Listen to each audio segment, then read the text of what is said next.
going on, guys? This is a video I've been waiting to make for a while, and I finally am skilled enough to get it done. So as you guys can see, I have 23 trophies and I'm in Arena 8. So I will show you the two replays that got me there. This one was when I was at 2958 and he was more than 100 trophies above me, so I got a decent amount of trophies here. We can watch it in times 2 just so it isn't super long. I was so excited. As you can see in the last battle, I was frantically placing troops and stuff in hopes of winning. I'll show you the deck afterwards. I stole it from someone else. I'm not going to say it's original at all because it isn't. It's a hog-cycle deck. The main thing you want to do is get your pumps down because that is the main way of getting elixir when double elixir comes. Right now, the Royal Giant is severely overpowered. So you will be seeing a lot of that no matter what level you're at. So just be prepared for that whenever you're battling in higher arenas, because lower arenas people really don't know how to attack, so you don't have to worry about it. As you can see here, he's got the Prince, Princess, Royal Giant, Zap, Barbs, Minion Horde. So he's got a pretty standard Royal Giant deck. So nothing really too different or wasn't like anything I hadn't seen before.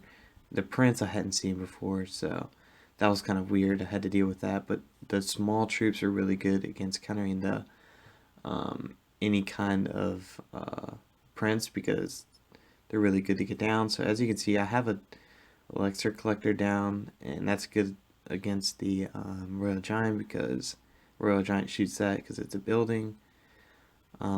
Just small troops distracting that Prince, and then I'm going in with the hog, zap there, it gets 2 shots off. I'm sorry about that, and I win in overtime as his minion horde is approaching my tower. So pretty smart play there to zap instead of like waiting for arrows or something, because it actually distracted 3 of the minion horde to keep going towards the tower and 3 to stay back, and it let the hog get off. So here's the deck.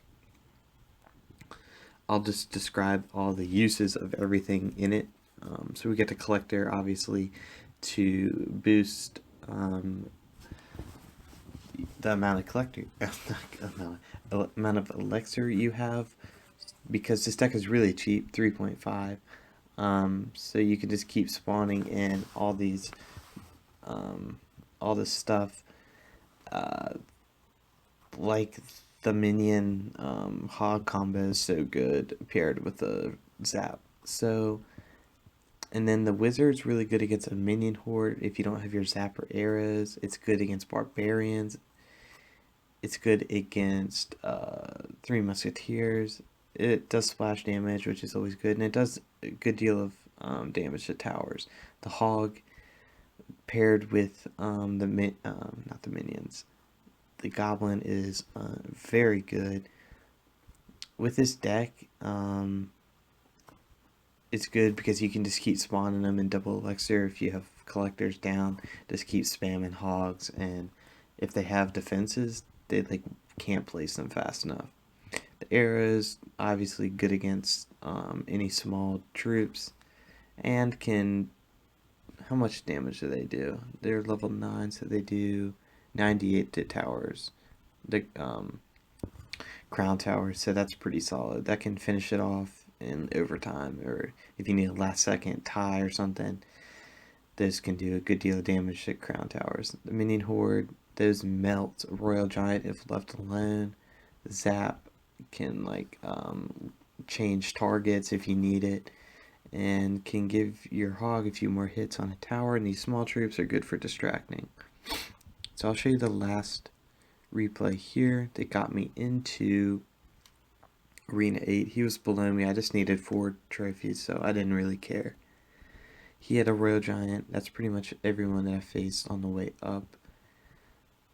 I love starting with the elixir collector because that just starts it well. He puts the royal giant down first, and I just go ahead and push with the hog just to see what he's got. So I had to defend on both sides because he had troops on both sides. So he didn't really. He had a fireball that he could have put down on my minion horde, but he didn't. So I melt his royal giant without any problems. So I kind of know what he's got coming here. He has a fireball that he could have used, but he didn't again. And the wizard pretty much just melts everything.